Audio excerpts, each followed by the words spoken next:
22070, brought to you by Chinook Seedery. Use the Skipper's View as your discount code to get 10% off your sunflower seed needs. Always feel free to go check out statsoldier.com. It's a website, I would say, not directly affiliated with the Skipper's View, but our CEO, Dean Siriaco, he went and created that with a bunch of his buds, and it's awesome baseball stats to play around with and create your own stats. So, two things we always mention as we start off. Hagen, Sunday, we decided to wait till after. As you can see, I'm a Packers fan. Hagen is a Mets and Broncos fan. We didn't do a bet. I feel like we should have done a bet on this game, but start off our week, close out our weekend or start off the week, I should say. You get the much earned W. My Packers, they are now without Micah Parsons, it looks like, for the rest of the year. So I'm ready to throw a chair out the window once this is over. Outside of that, how are you? We're not a football shop, so we'll talk about how we're doing and then we'll jump into it. I'm obviously very happy right now getting a big win over the Packers. As I told you, obviously I got a few buddies who are Packers fans. Had a wager with them on this game. Obviously, I kind of I don't know how we did on this, I guess, but I'll take the bragging rights though. But very happy, get the 1 seed. So very happy. You'll know we're going to start the show off on some news. Going to turn that around for me very quickly. Yeah. No, good for you. I'd be happy too. I'm happy for you. I'm mad for myself, self-pity. And I honestly deserve it for how much shit I've talked to my friends about football this year. That being said, we had a massive week in baseball. Winter meetings concluded. Let's jump right on into it. So I'm going to let you start off with this topic. You're wearing the hat. Mets have had a week. And I think the biggest thing that I guess Diaz happened before the Alonso news, correct?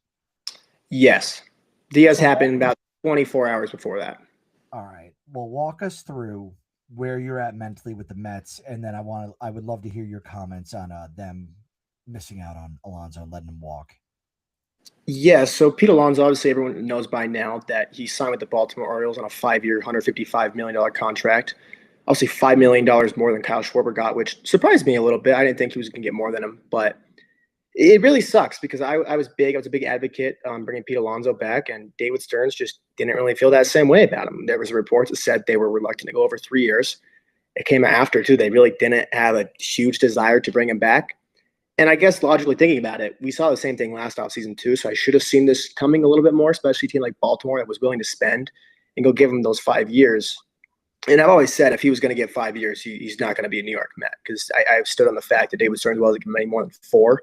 Although it was 3, but it really sucks. I mean, this is someone that, I watched Mets baseball since 2015 pretty religiously. So I've seen this guy's whole career, him and Nimmo were the first guys that I saw their whole careers on the Mets and left. Obviously, in my lifetime, that's probably that hurts the most out of it. DeGrom's 1, Alonso's 2. So it's really sad, but it's also, you got to look at the aspect of this Mets core has done absolutely nothing. They have an NLCS appearance to show for it. Besides that, they had a wild card appearance where they blew the season, they blew the division in 2022. So it sucks to have Pete Alonso not in this team anymore, and I really wanted him back. But David Stearns has a plan, and he's shown they really have a desire for Alonso back, which means that he's had a plan in mind. And obviously, we'll get to that a little bit later on what they did. But I trust him going forward here. But it does suck to see that Pete Alonso's not going to finish his career as New York Met. Yeah, and Pete Alonso for me, I'm a New York guy.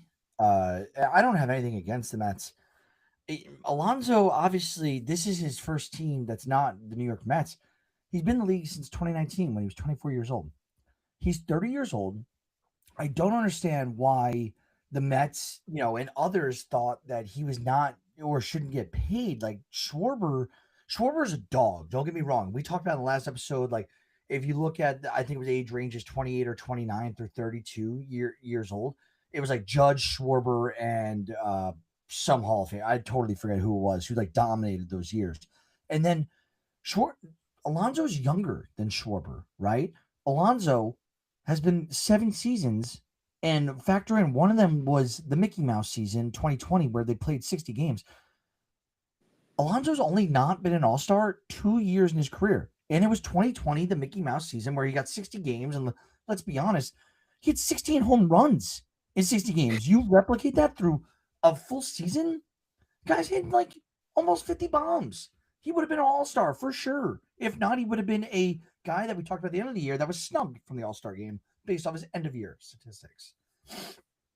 2021, also not an all-star. But in 2021, he had 37 home runs. He batted 262. Like, he's a dog at the DH position. And also first base. Schwarber can't field. So I am confused why the Mets were not, more persistent on this guy, especially the crowd loves him. He has an awesome nickname. He is a New York Met. It's disappointing to go see him play for Baltimore. One, I'm a Yankees fan. I don't want to burst that guy more times than I have to. And two, he just felt like a Met. And it felt like exactly as you said, this core, they really didn't have much to show for it between like Lindor and Alonso, Diaz, and there were several other pitchers I would include in that core the last 5-6 years, like staples in the pitching staff. But we don't need to talk about them. It's just Alonso going to Baltimore's. It's massive. And then I think it's a shame that he didn't get more looks. That's my ultimate stance. I don't care what the underlying numbers say. If like there's some, if you just look at his Savant page, like last year, X Woba 96%, X Slug 98%, average exit velocity 97 percentile, barrel percentage 98, hard hit percentage 96. Like it's all in red. His whiff rate isn't that high. Like yeah, he strikes out, but like he's not really like I don't consider him like a big strikeout guy. And if you look at Baltimore's lineup now, second base Jackson Holiday, Gunnar Henderson short, Jordan Westburg third, Alonso first. That infield is stacked. Then you go to the outfield where they obviously just acquired Taylor Ward, who is a really good player. They got Tyler O'Neill right now playing DH. Beavers at the other outfielder with Colton Cowser, and then batting ninth predictably would be their catcher Adley Rutschman, who's a dog. He had a bad year, or a bad Adley year, we'll say. What do you think about Baltimore, Hagen? Let's flip it to that. Like, do you think that this is outside of pitching? We know they have a lot of pitching woes. Batting. Do you think this is the piece that like makes them a World Series contender batting lineup? I feel like they have to get a pitcher first before I would say they're a true, like, I would think they can win the World Series. I think they're a true contender now, though. I wouldn't say they're one of the favorites right now, but I do feel very confident they're going to go get a pitcher, whether it's a Edward Cabrera in the trade market or they get a Michael King that came out today. They're in on his market's closing in here soon. So I just think they really needed one more guy at the top of that rotation for him. And then this is a World Series team and one of the most complete teams in all of baseball. I mean, they shored up their bullpen with a few signings too, which I really liked. I love Ryan Helsley on a bounce back there. Maybe get another reliever in there too. But this has got to be one of the top 5 teams looking forward right now in baseball, especially if they do add that starting pitcher. And it kind of goes to show too, like the AL East as a whole right now is just an absolute juggernaut. I mean, you could say it's the best division in all of sports right now. Obviously, the Yankees are World Series contenders. The Red Sox are looking to be World Series contenders. The Orioles, we're talking about them already being that. And then that's not even factoring the Blue Jays, who blew the World Series in Game 6, went to the 11th inning, didn't win it there.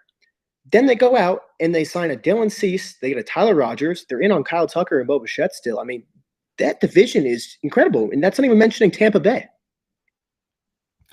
Yeah, and Tampa Bay, we'll talk about them in a little bit. A couple like sneaky transactions they're making.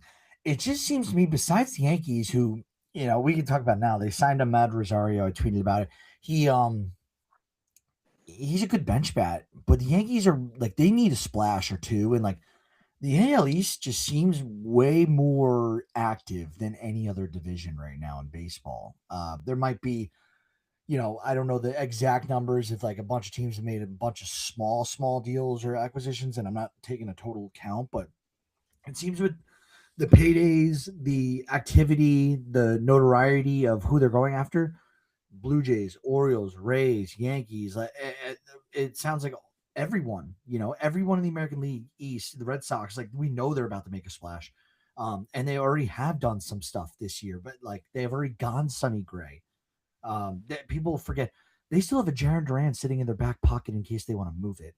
They can go nuclear and make a massive deal, the Red Sox. And I think that would be, if they are able to move Duran, get a really solid bat and maybe even an arm or another reliever that's on the higher end, Red Sox are going to be gross. Um, but yeah, needless to say, Orioles, they are a lot better today than they were, last week after this signing.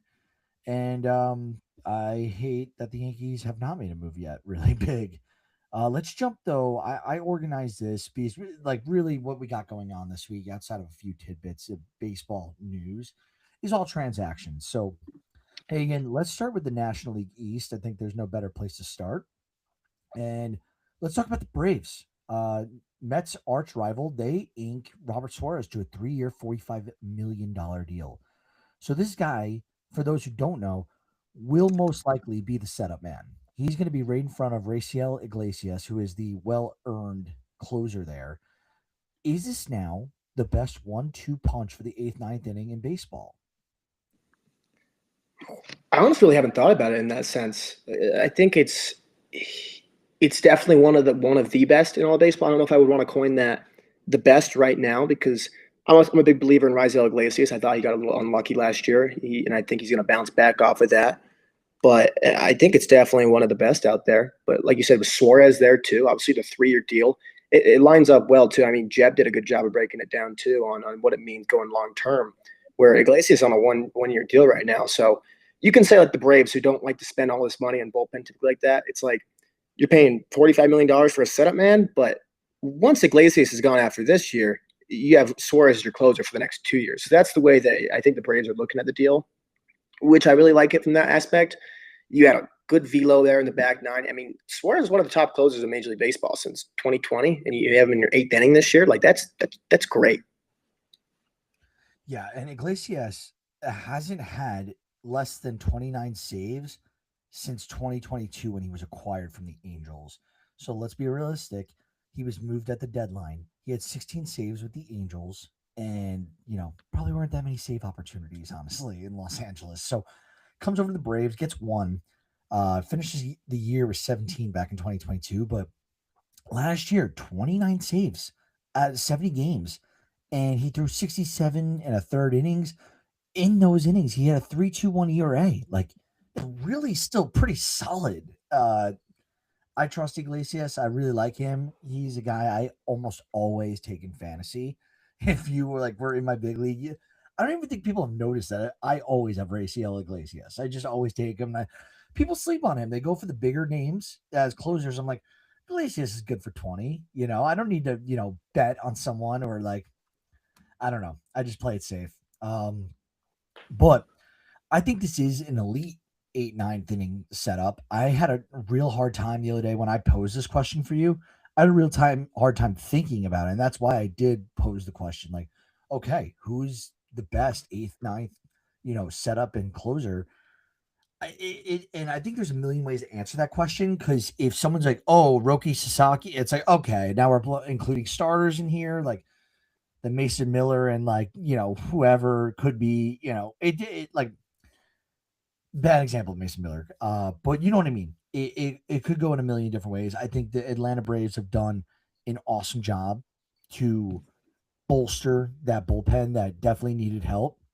They have a really good rotation right now, and they could add another starter and be like an elite rotation. They probably would you consider Atlanta's rotation elite at this point? Ooh, I mean, the rotation is pretty. I mean, you have Chris Sale's going to come back this year. You have Spencer Schwellenbach. You have Strider too. I know he dealt with a little injury last year. Ronald Lopez should be back too, I believe, and then Waltrip. I think that's got to be one of the top rotations in all of baseball right now. Dude, if they sign one arm and let Hurston Waldrop be like their fifth, sixth guy instead of like relying him as like a 3-4 guy, and Waldrop looked really good last year when he pitched. Uh, Schwellenbach was injury ridden all year last year, and let's not forget Spencer Strider was recovering from a massive, massive injury and still was pretty solid. So, yeah, I think the Braves is this finally the year. All this talent that Alex Anthopoulos has accumulated down in Atlanta. Is this the year they finally break through and like show us their true strength of what they could be as a team? I mean, I think it's just a health question almost. I think last year too, we saw like I was big last year that the Atlanta Braves, like even as a Mets fan, I don't hate a single organization in sports more than the Atlanta Braves, just because they've always just dogged on my team every single year. But the Atlanta Braves are just terrifying to me. I think a lot of people have written them off. Like going into last year, they were the second most talented roster I stood on behind the Los Angeles Dodgers. You have a guy like an Acuna last year when he came back. He was incredible what he did when he came back last year from injury. You have a full healthy season of Acuna too. Like he was dealing with that injury. They got hurt again, but you have a full season of Acuna alone. I mean, he was putting up absurd numbers in the short amount of time he was playing this year. But this team is still very scary, and right now, I'd probably say they're the favorites in the National East. Yeah, and like if you look at their lineup, we'd even mentioned so one of our guys, Sam discussed baseball, was big like really into this early on Yastrzemski getting signed by Braves. He was quite texting us like, guys, got a little tip. Do I tweet this out or do I be respectful? And like he was respectful about it. I didn't do it because he's the freaking man. Um Yastrzemski gets a 2-year, $23 million deal. Now, I don't think Yastrzemski is necessarily the bat that like puts you over, but if you look at it, Baldwin, catcher, rookie of the year last year. Who's their other catcher? Sean freaking Murphy. First base, they got Matty Olson. Albies at second. Shortstop is their big issue. I don't know if they, obviously Mauricio Dubon is the play right now. The Braves would, I think, be pushing all the chips into the middle of the table if they went out and got Bo Bichette to pair with Austin Riley at third base. And so then their outfield becomes Yastrzemski, Drickson Profar, and Michael Harris and Ronald Acuna, a mix of those four, essentially. And it's safe to assume Marcelo Ozuna does not get re-signed to play DH. I mean, I just don't buy the Bo Bichette thing just because I think he's getting a lot of interest at second base, and he's just not a good defensive shortstop.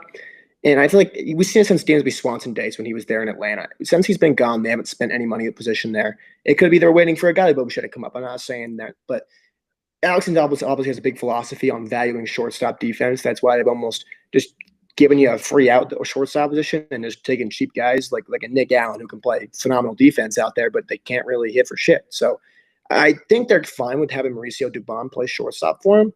Because like obviously if they added Bo Bichette, this lineup is just even more insane. But the lineup already is really, really good.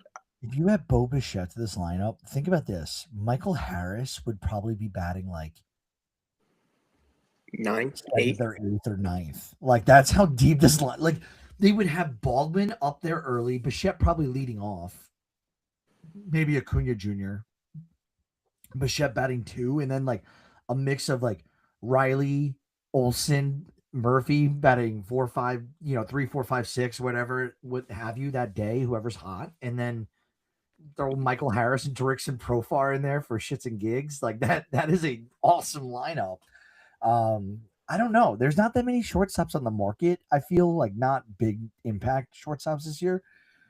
And I think if Atlanta really wants to like silence the haters and kind of secure like too good to fail, like you know what I mean. And when I say that, I mean make the playoffs. Like you make your lineup too good to not get to the postseason. But Bichette's that piece. That being said, we'll keep moving. Let's talk about your team. They made a splash. They signed Jorge Polanco, 2 years, $40 million. What do you think about that for the Mets? I actually really liked it. That was honestly, I've looked at a lot of different ways this offseason could have gone. And obviously, it's changed a lot. When Nimmo got moved, my plans kind of changed what I was looking at there. Then when Alonso doesn't come back, it was very quickly, all right, we need a first baseman here. And that's what was the surprising thing, too, is it says Polanco is going to play first base and DH for the Mets, which I think it depends. I don't think they're locking him into first base right now. I think they're just going to look and find the best available there for a guy to play first base or DH, which I like this move a lot, though, because Jorge Polanco has a lot of versatility there. I mean, obviously he's going to play first base. He DH'd most last year. He can play second base, too, if they get an injury there. So that's 3 positions already there. And then in the lineup, too, just having a switch hitter in there, too, was huge, I think, for the New York Mets, being able to balance the lineup out a little bit there. Especially they struggled against left-handed pitching last year. And like a guy like a Pete Alonso last year struggled against left-handed pitching pretty mightily compared to a guy like Polanco, excuse me, who actually crushed left-handed pitching last year. Obviously a little bit, not as much the right-handers, but it makes the lineup better against left-handed pitching. And I think it lengthens it out a bit. Obviously, I want to see where the next moves are here, if he's going to be the first baseman or the DH where they keep him. But it was something I didn't see happening at all, and I actually really like the move a lot. I love Jorge Polanco as a player. He obviously everyone knows him in the playoffs last year. What he did, took Scooble deep twice, had the walk off in that 15 inning game. He's an incredible player, and I really like the signing for the Mets. Yeah, I think this signing to me, I hate to put a little damper on it, was more of like this is I'm just silencing the haters for a little bit while I like try and like re-strategize what I'm doing. That's kind of what I think GM and Uncle Stevie were doing here. Like Jorge Polanco's good, don't get me wrong, but the Mets are like they're talking about going to get Cody Bellinger. They're talking about should they go get Kyle Tucker? Like they need to get Framber, like big names, and it's like, all right, we're gonna lose Alonso, Edwin Diaz, and our first way back is we're signing Jorge Polanco to replace the deficit. You know what I mean? Like it's a little sprinkle on the fire right now, but at least they did some. I can't really talk shit. The Yankees haven't done anything besides resign. I will say Jorge Polanco. I think a lot of people look at it like I can see the sense you look at it. Jorge Polanco last year was a better hitter by WRC plus, which is all of your offense combined into one number, right, pretty much. He was a better hitter than Bryce Harper, Fernando Tatis Jr., Bobby Witt Jr., Junior Caminero, and Francisco Lindor. How is he better than Bobby Witt Jr.? Bobby Witt Jr. still had a down year offensively. I think his WRC plus dropped like 40 points, and it was still a 130. Like Who else? Polanco's 32. Lindor, Witt Jr. Who else? Bryce Harper, Fernando Tatis Jr. Damn. Okay. Well, Tatis didn't get started till late, right? He had a really like bad first half, or down for him, I should say. I shouldn't say. Right? Am I? Yeah, he did. Remembering his Yeah, season? he took him a little bit to get going. Unfortunately, I didn't have any shares of Tatis Jr. in fantasy, so he just was not one of the guys who like I know their numbers. Well, let's talk about another team in the last team in the NL East we'll cover. Marlins, they're taking a flyer on Christopher Morel to play first base. So my first thought about this, like Christopher Morel, I feel, and correct me if I'm wrong, has been hyped up like that. He's just got a lot of like, overall talent. Obviously, he hasn't put it all together for an entire season, but I don't know what it is. Peter Bendix, Miami, taking a little flyer gets me excited about Christopher Morel this year. What are your thoughts on this move? I absolutely love this for Christopher Morel. I believe they said he's going to play first base for him too, if I'm not mistaken here. So I love them taking a flyer because you're a team like the Marlins, a young, exciting team that has tons of pitching. They're looking like they're going to trade one of those guys and then probably get either more prospects or a bat return. Like, I think they're going to take a huge jump this next year. I don't know if they're going to be a playoff team, but they're going to be right there in the mix. I mean, they were right there in the mix till the last week of the season this year. Like, it's not going to be insane if they make the playoffs, in my opinion. Like, obviously, there's a lot of good teams in the National League, and it's very deep. But adding a guy like Christopher Morel, I think, is why not take a flyer on a guy like this, especially because it's going to be a cheap deal. Like, it's not like I know they don't spend a lot of money, but if it doesn't work out, he's either just on your bench and you save him for later, or you just cut your ties with them and you only lose a couple $1 million in there. It's not like you're paying him $15 million a year here. So I absolutely love this deal. And I think Peter Bendix is one of the smartest minds in all of baseball.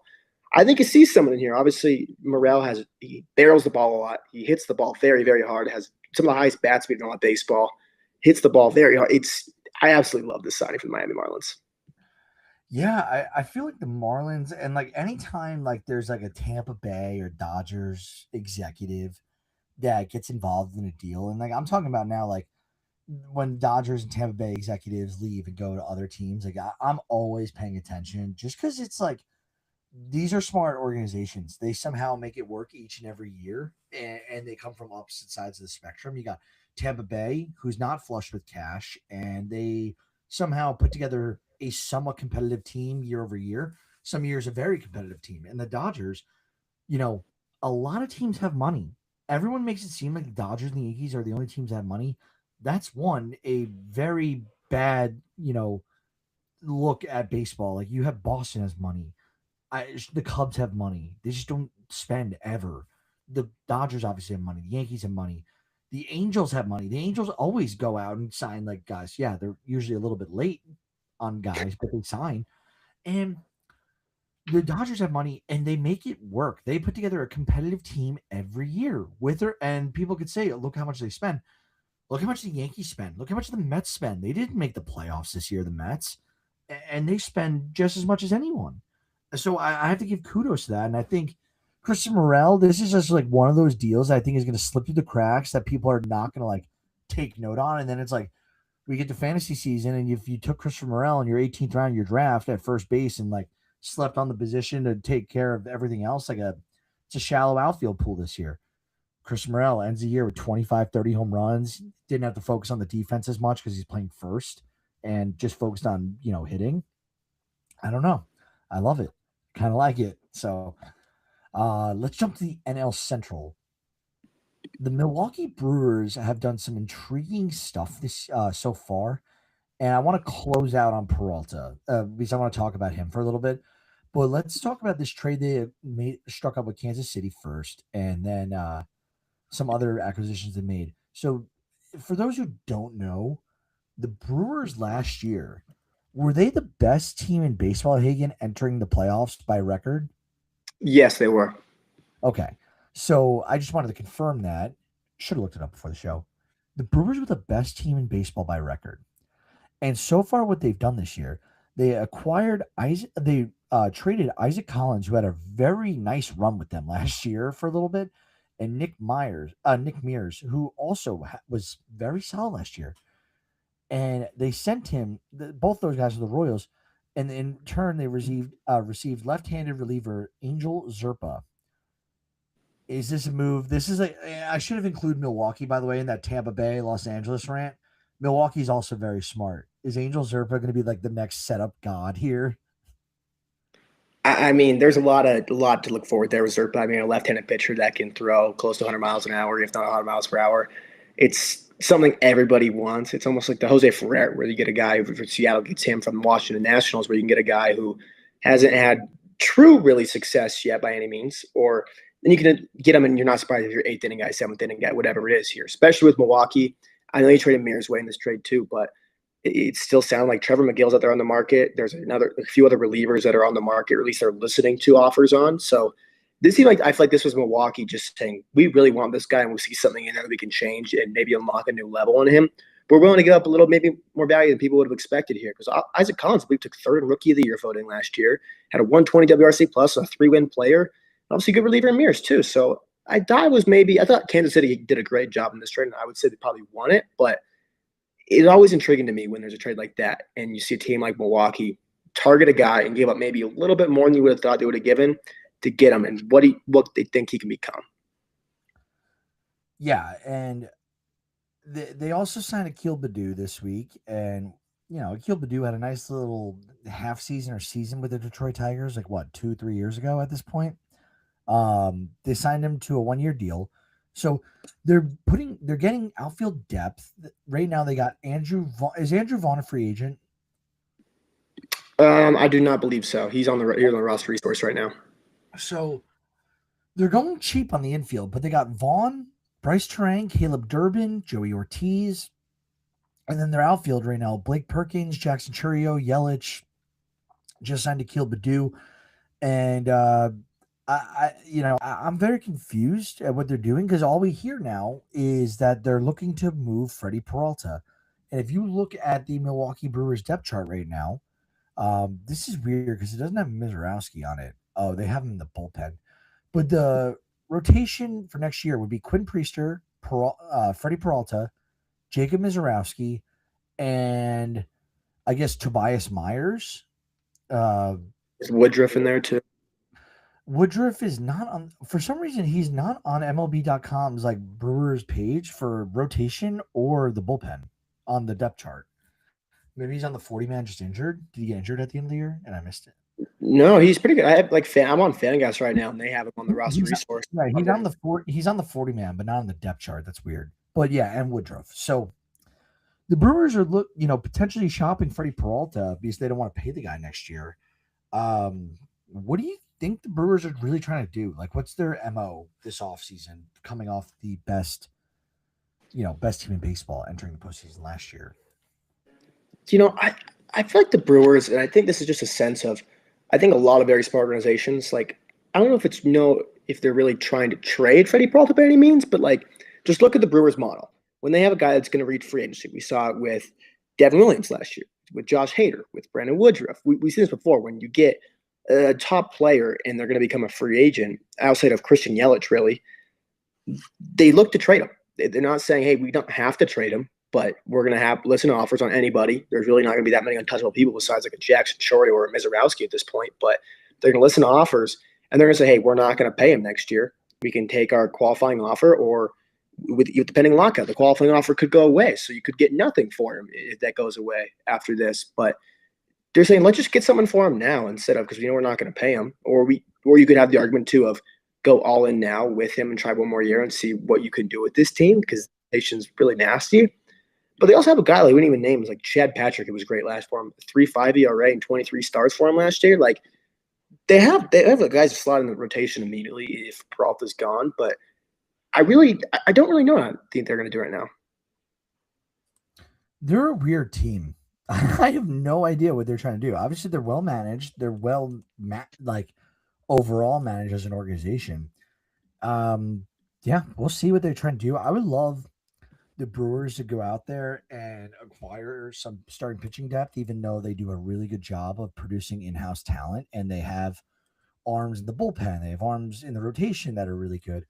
We'll see how everything plays out, but I totally think the Brewers are a team that they could go make a splash and go sign like a few guys on not mega contracts, but like get like quality MLB guys and get them plugged in.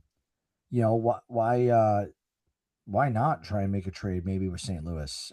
Actually, I don't know if St. Louis would do it, but like go after Nolan Arenado, try and get him, or like even bringing up Bregman. Like he's right now going to the Tigers as what everyone's proclaiming. But if I'm Alex Bregman and I'm reading right on the wall that the Tigers are looking to trade Tarek Skubal here, why would I sign with Detroit? He's your best asset.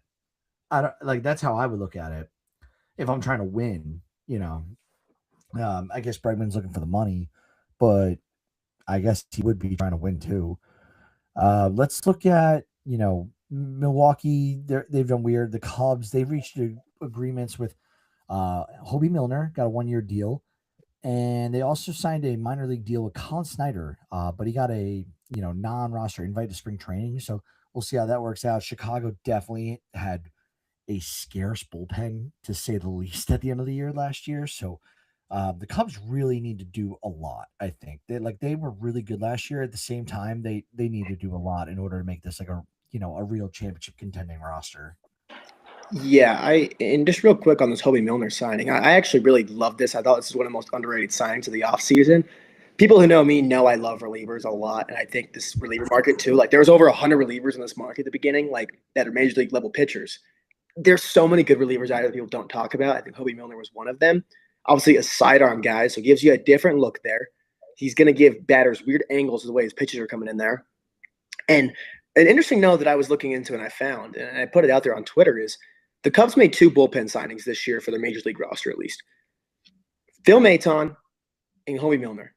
Those are the only 2 major league relievers to sign this offseason that have an average fastball velocity under 90 miles an hour.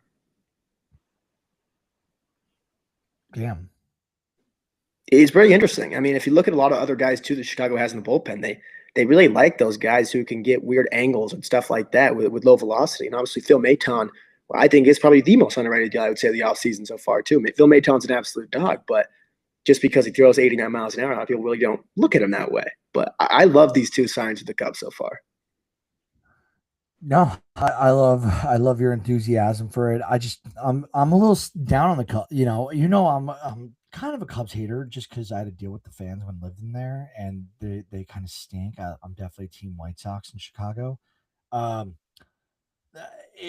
me, this is like a poor Mets version of the offseason right now. You're sprinkling little deals to figure out, and I know not every acquisition is going to be like, oh, someone signed X for $100 million. Like that's not how baseball works. That's how the best players get paid. I just think like the Cubs are not getting Kyle Tucker back. They clearly had starting rotation depth issues. Be fair, their best pitcher Justin Steele was on the shelf all year last year, but is Justin Steele and Shota Imanaga and a combo of a couple like good young rookies? I forget names right now. You got Matthew Boyd in there, Cade Horton as well. Yeah, Cade Horton was excellent, and that's the rookie I was thinking of. But they also had the tall guy Ben something, I think, long 6'9" kid. Yeah, Do you Ben know Brown, who you do Ben not want Brown? out there in rotation for you. Yeah, so it's like, am I going to get excited about a rotation led by Justin Steele coming off massive surgery and a however old Shota Imanaga is? Like, no. Like, and Matthew Boyd's also super old. They just they need to do a lot. This is a team that should go out there and be like knocking on Framber Valdez's door every day until he signs. That's what the Chicago Cubs should be doing. And I believe too, there has been reports that like I know like an Alex Bregman too in the lineup they've looked at and the possibility of moving Matt Shaw somewhere else or maybe even trading Matt Shaw, maybe if they're looking to get a pitcher. But I think there's been reports too of them getting a starting pitcher because like you said too, this rotation like I don't think it's bad by any means. Obviously, you'll have Justin Steele, you'll have Matthew Boyd, Cade Horton, Shota Imanaga, and Jameson Tylen there too. But like, there's not really anyone that you're like right now. Obviously, Cade Horton can take a big leap there, but like, and Matthew Boyd's great, but you're not like looking at that rotation and being like, this is a top five rotation in baseball. They have a lot of like kind of matching the bullpen there too. Steele and Boyd and Shota are all kind of soft tossing lefties. Like it's kind of weird in that sense. Obviously, Cade Horton can be an outlier from them in that sense too. But if I don't know, it's like I think it's deep and like it's not like a weak rotation by any means. I would say it's not a top rotation. It's mid. It's mid. Yeah, It's exactly what it is. Like they got some guys and they got some issues. Like, and they believe too. I think that what they're doing is too much of the eggs in the same basket. Like it's like once a team learns how to get like hit lefties that are throwing off speed pitches, what are you gonna do?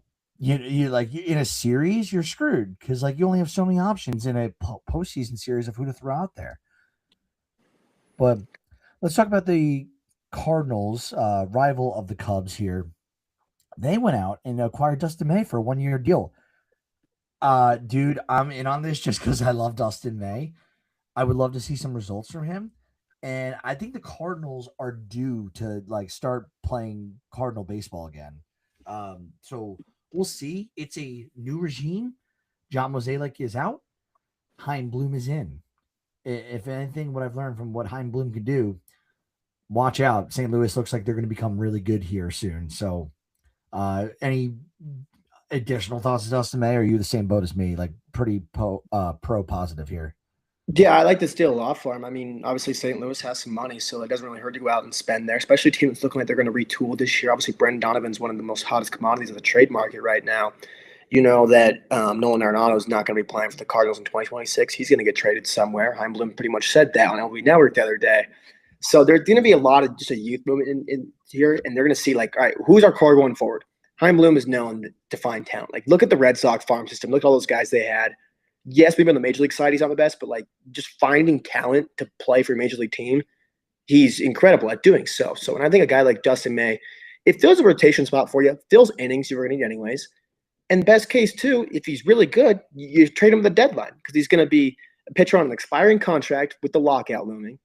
So teams are already going to like that right away. When Dustin May is on, he could be huge. He could be a 2 or a 3 in rotation, probably a 3 when he's on. But he can be an incredible pitcher in rotation for a team, and he won't be making too much money too at the time. So great trade chip too for the deadline. Yeah, absolutely. A 1 year deal. And if he's, rocking and rolling by the deadline and Hein Bloom's like, all right, time to cash in my chips.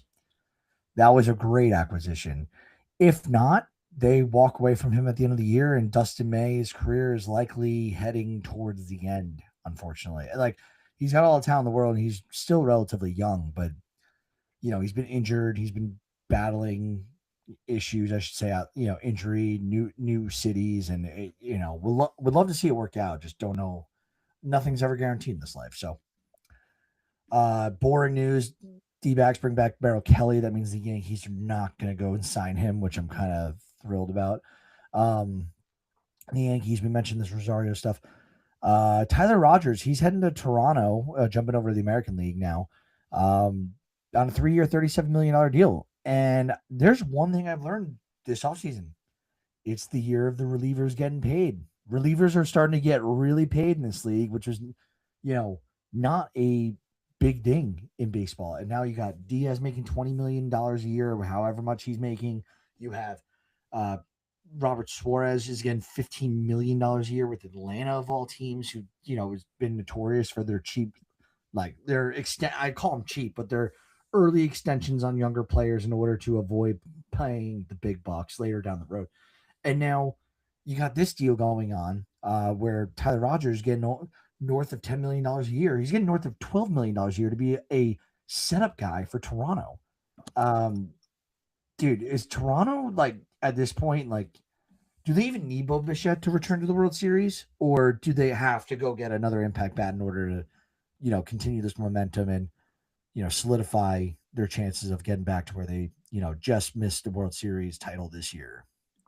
I think they don't really need it by any sense, just because we saw the length of their lineup last year and what 1 through 9 they did as a team, especially when Bo Bichette was out for a little bit last year, too, towards the end of the season we saw them. But it totally changes them, and they want to spend all this money right now. So I think right now I view them as the favorites for Kyle Tucker, and I think it's either Kyle Tucker or Bo Bichette. If they miss out on Tucker, they'll bring Bichette back. I think if they get Tucker, I don't think Bichette will be back at that point. But this team is so good. And real quick on the Tyler Rogers aspect too is this is one of my favorite. Like this really sucked. I really wanted the Mets to go after him. Tyler Rogers is such a nice addition to a bullpen for a few reasons. Obviously, the arm angle. It's a submarine arm angle. Like imagine going from Trey Savage, who has the highest arm angle in baseball, to seeing Tyler Rogers throwing 50 miles per hour slower from the lowest arm angle in baseball. It's a different look. We see it in the playoffs, especially that you're seeing the same relievers every single day. Louis Varland pitched every game, I believe 2 in the playoffs this year. Like you're seeing the same guys. You're going to go to the same players sometimes 2 in the order. If you have a guy like Tyler Rogers, that's a completely different look than anybody else, and it mixes things around there. And it's just a hard angle to get used to in the first place, too, which is great. The second thing, too, that's really important on him is he pitches almost every day. I mean, he pitched 70 innings as a reliever. He's pitched at least 70 innings for the last 5 years as a reliever. And this year, too, a sub-2 ERA, a 1.98. He had a 2.88 FIP, which is still very, very good. And then he gets the ball on the ground. He gets the ball on the ground a ton. I mean, Tyler Rogers is one of my favorite free agent targets this year for the Mets when I was looking into things. I think this is an absolute phenomenal signing by the Toronto Blue Jays. I tend to agree, unfortunately. Yeah, it pissed me off. By the way, I was mad at you before the episode for wearing that Broncos jersey. Do not mention Kyle Tucker going to the Toronto Blue Jays over the Yankees. I will throw up here on live podcast. Dude, I don't know if Kyle Tucker's gonna be a Yankee. I don't know. I don't even know how Kyle Tucker feels about the Yankees. He might not like the Yankees, for all that I know. I think the Yankees have a shot? Yeah, but I think ultimately they're gonna end up getting Cody Bellinger back. So we'll move on to Tampa Bay. They made a few sneaky acquisitions. Jake Fraley agreed to a 1-year deal worth $3 million, and they signed Cedric Mullins to a 1-year deal as well. So the Rays bolstering the outfield. This is interesting. I'm not going to take too much time on this just because it's the Rays right now, and I need to see what the rotation looks like before I really understand like how good this team can be in 2026. Anything on the Rays from you, or do you want to jump to the AL Central? I was going to say this quickly. I mean, I've talked to Ethan from running from the OPS about the Rays this year, kind of what their plans are. And the biggest thing he said is they just need people in the outfield. Like their outfield, they just needed to improve that. So these are just 2 little small moves there you can improve. Take a shot on a guy like Fraley, and then obviously get the defensive in Mullins last year. So I think two good signings. Like obviously, it's just role player signings you're doing to just help bolster a young club. Yeah, yeah. That like they're a young club, and I think Ethan's probably the best person to go to for Rays information. Detroit Tigers, they signed Kenley Jensen, who's the active saves leader in baseball. He's joining for a 1-year deal. Kyle Finnegan's going to return to the Tigers as well. So the Tigers are really locking down that bullpen. Is it enough? Maybe. But Tigers have been in the playoffs back-to-back years. But Skubal, the Tigers have gone there by Skubal being the best pitcher in the world for back-to-back years, essentially. Is he going to continue?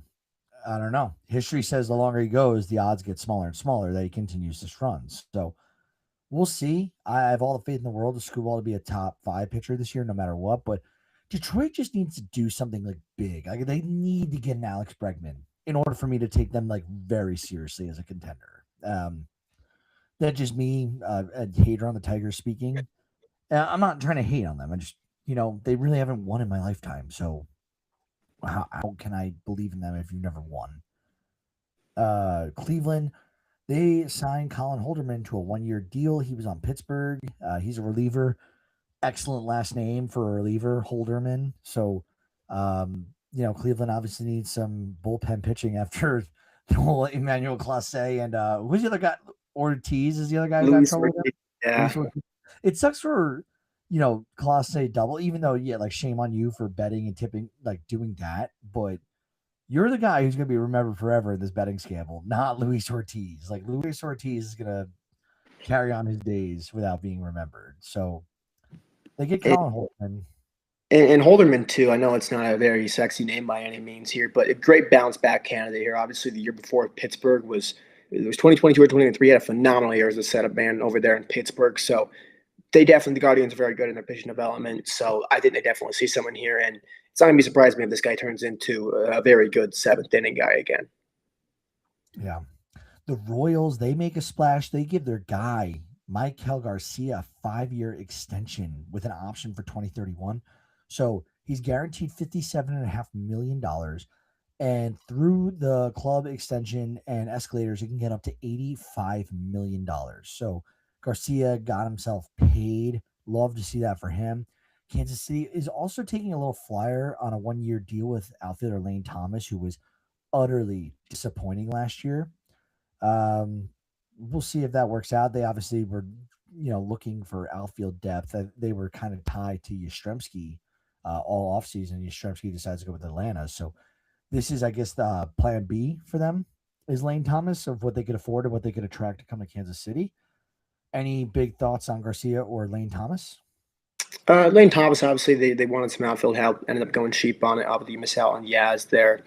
And I love this for Michael Garcia, one of the most underrated players in all of Major League Baseball this year. Finished 14th in WAR.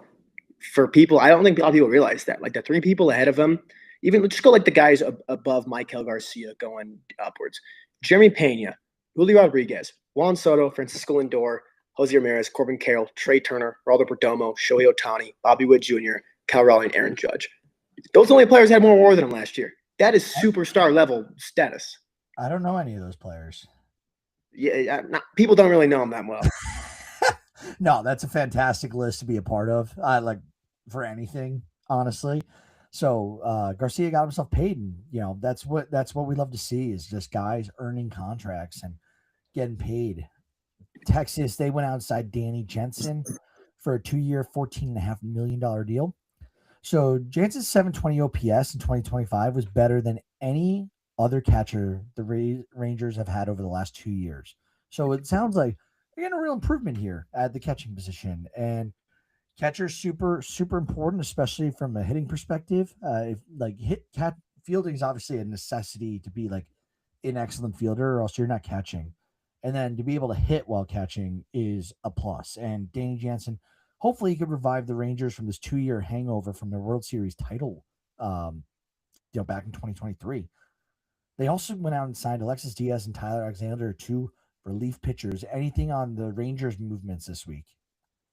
The Danny Jansen thing to me is more of just I feel like they're just obviously Jonah Heim, they didn't tender him a contract, so you spend $1 million or $2 more a year and you get a Danny Jansen, maybe even cheaper overall if you factor in the 2 years I believe Heim had left of arbitration. So kind of taking a shot on him. I guess you just kind of say we like Danny Jansen better than Jonah Heim at this point for around the same money. So that's the way I viewed that deal. And then nothing really. I think take a shot on Alexis Diaz. Obviously, a few teams have done that recently. I think he's a guy that teams are always going to take a shot on him for the next few years. It hasn't worked out recently, but there could be something in there still. Yeah, and last but not least, or saving the best for last, which I'm being totally sarcastic here, the Angels went out and got Alek Manoah on a 1-year deal. I will never like this guy. His MLB debut was against the Yankees, and he I don't know if you remember this, he killed it. He was like doing the stank face and all that, and I was just like, dude, like earn your stripes before you start talking. I get it, you're up, but he did it against the Yankees. I will never root for this guy. In fact, I will root against this guy. So have fun in rotational hell and down in Los Angeles. They seem to be putting little pieces and band-aids all over it with Grayson Rodriguez and Alek Manoah and such. What do you think about this Alek Manoah deal to the Angels? I mean, I can see why you don't like Alek Manoah. I mean, this guy has literally done absolutely nothing in Major League Baseball since they asked him what pressure was, and he said pressure is something that you put in tires. He's done nothing since then, and he was a Cy Young contender when he said that. So a few teams are taking a shot on him after last year. We saw it too, like the Braves and stuff, after the Blue Jays DFA'd him. But the crazy thing to me was the fact that I was like, okay, Alek Manoah to Angels. They're going to take a shot on someone. Why not? There might be something in there still. Maybe new organization, get a new look, whatever it is. I think it's insane that he's going to actually be in the Major League rotation. That they came out and said he's going to be in our rotation. That blows my mind. Like, what the hell are you doing? No, well said. The Angels just love like adding guys who had a big name in some way, shape, or form at some point in their career, and taking flyers on them, hoping that they still have a little juice and that they could squeeze that last remaining juice out of them. And it's like, you do what the Yankees do. I don't know if you heard that. My dog just farted while we're on. That was a loud one. But the Angels do that. They the Grayson Rodriguez, super talented prospect, super injury prone. They're taking a flyer, and they might have won that deal, honestly. 4 years of control, but Anthony Rendon, he was like kind of cooked. When they signed that deal, you got and like obviously they've hit on Trout and Ohtani, but there's so many guys they've missed on, so many over the years. Albert Pujols, they took a big bet on him, didn't work out. But we'll see how they play. I can't hate on the Angels though for at least trying. That's the thing. You can't hate on them. Try. That's the thing. And like I can see the with Alek Manoah only making just under $2 million a year, he really doesn't have to give you anything as a starting pitcher. Like he gives you 50 innings at a 4 ERA, that he paid off that contract already. Like so I can see that. Like you get a 4.5 at 80 innings, that's already gonna get your value back on what you give. It's more just the fact of like, why the hell do you want Alek Manoah at this point? Like, I will eat my words on this if he ends up having less than a 4 ERA this year. I will come on here and I will apologize to Alek Manoah personally. But it's just like I would rather just spend $4 million more and get like a Jose Quintana. Or get a Merrill Kelly. Like like someone, just not Alek Manoah. If you're being serious, like exactly, go get a Quintana to be your 5. Go get a Merrill Kelly to be your 2 through 4, depending who's available and what Grayson Rodriguez health is at. Go get Framber. Framber's not falling off a cliff. Yeah, is he 31? Yes, but he's an elite ground ball thrower. You have money. Go spend it on a guy who, candidly, he crossed over his how do you ever say crossed up his catcher this year. There's a lot of teams and players are not happy with him for doing that, and that's like a big thing. They could get him on discount. They could give him a 1-year deal or a 2-year deal with a massive, like an opt out, and give him a massive AAV since it's only 1 year. Do something besides signing Alek Manoah. I didn't know I was going to get this worked up about it, honestly, when we start talking about this, but it's just frustrating. Yeah, I didn't think Alek Manoah was going to eat more than 20 seconds of airtime, honestly. Last takes from me and Hagen this episode. We got Phillies manager Rob Thompson. He got a 1-year contract extension through 2027. Is Rob Thompson 1 year is not a lot of faith. What do you take that anything more than that, or do you think that's a red flag for Rob Thompson only getting 1 year? I can see that point of like not a lot of faith. I believe he had a couple of years left on his contract, or maybe it was just the one. But either way, you think it would be more years you would give your manager there, but really no strong thoughts on that at all. Okay. I don't know. That just seems weird to me. I guess the Phillies have fallen short in the last couple of years. Maybe it's time for a shakeup, but their core is also getting old, and they've dealt with significant injuries the last couple of years. So we'll see. The San Diego Padres and D-backs, they're going to play in Mexico City on April 25th and 26th.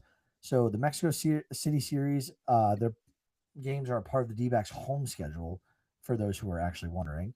Bet the over. The balls fly out of the park in Mexico City. And finally, Colorado Rockies, this is kind of like their first big managerial shakeup since bringing in how do you say his name? Paul DePodesta. Paul DiBatesta. Sorry. They bring in Josh Burns, so he's going to be the new GM after his success with the Dodgers. And Josh Burns seems to be a brilliant baseball mind that people really like. Um, and he's young. He's 55. I think that's not that old at this point to be a general manager. Um, what do you think about this? I think we're just seeing a culture shift for the Colorado Rockies. They've just been such an incompetent organization for all of my life that I've seen the Rockies. I mean, they didn't even have a stuff model for the team that plays in the highest altitude. You think they would be the first team to like think of that, but they didn't even have that until about last year. There was an article from Yahoo Sports. I believe it was Jake Mintz that wrote that. So that was earlier this year, but I think that we're seeing a shift now with Paul DePodesta coming in here. They were a very hot team in the winter meetings. A lot of people wanted to talk to him and just kind of see going forward because it's a very fun job for all these GMs and guys because they want to show that I can turn the Rockies into something, and with this altitude, I can do something with the pitchers here, and I can make a good ball club here. But we're seeing moves that they wouldn't have made before. I mean, they're getting forward thinking guys in these organizations now, which I think is a great sign for the Rockies and their fans. Yeah, and Josh Burns, for those wondering, he was with the Rockies from 2000 to 2002. He's been in baseball since 1994. The guy's got a ton of experience. He also has been with the Dodgers from 2014 to 2025. That should say enough. If you have a executive level job with the Dodgers for the last 11 years, you're doing something right. So that's it for me. Hagen, anything else for you before we close out? Yeah, I know you vaguely mentioned it earlier on the show, but shout out to Sammy Scoops, to Sam Fosberg, to discuss baseball for breaking that Mike Yastrzemski news. That's honestly amazing. Obviously, first break from him, first scoop that he put out there. That was awesome to see. Congrats to him on that. Yeah, congrats, Sammy Scoops. I love that nickname. Thanks for listening. Follow us on social media and grab merch from the store. Read some of the articles posted this week. I've been terrible about posting. I will be back on my game this week. I promised Dean I'd have two out tomorrow. So, um, anything else, Skipper's View? We're just really closing out for the holiday season. I think we're going to regroup and re-strategize about bringing more people onto the fold. But thanks for listening again. Continue to like and subscribe to our stuff. It helps us out. And we're out. Bye.